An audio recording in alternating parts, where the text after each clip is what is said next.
Estão ouvindo o barulho da água?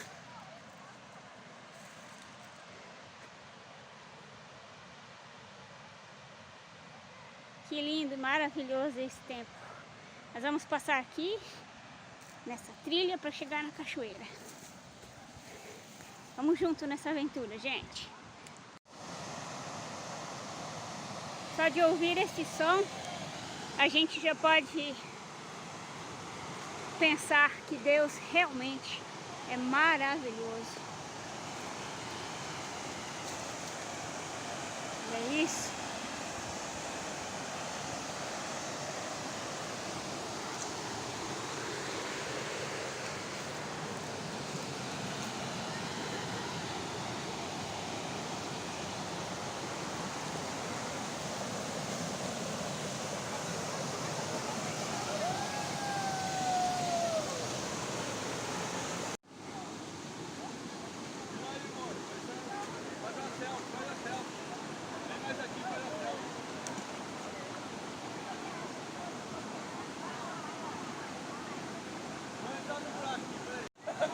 Vocês viram as ondas?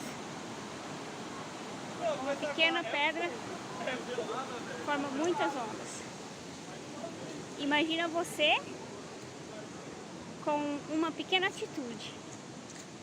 Tudo pode mudar desde que você tome uma atitude.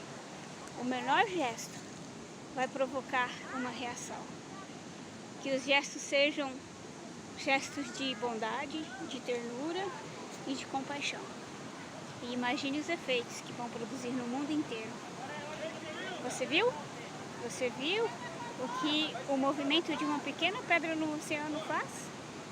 Quantos círculos em volta? Não importa o tamanho da atitude, ela sempre vai provocar uma reação. Atitudes do bem, pequenos gestos, grandes poderes.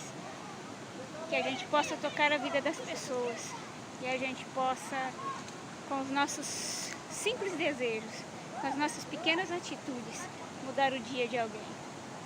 Dizer bom dia, ligar para dizer estou passando só para saber se você está bem, passei só para te deixar um beijinho, e assim a gente deixa o dia mais feliz. Você também consegue deixar o dia de alguém mais feliz hoje? Comente aí uma pequena atitude, faça, comente e compartilhe. Vamos espalhar bondade pelo Brasil, pelo mundo, por todo o nosso planeta. Um beijo para vocês, a gente se vê no próximo vídeo com pequenos gestos e grandes poderes.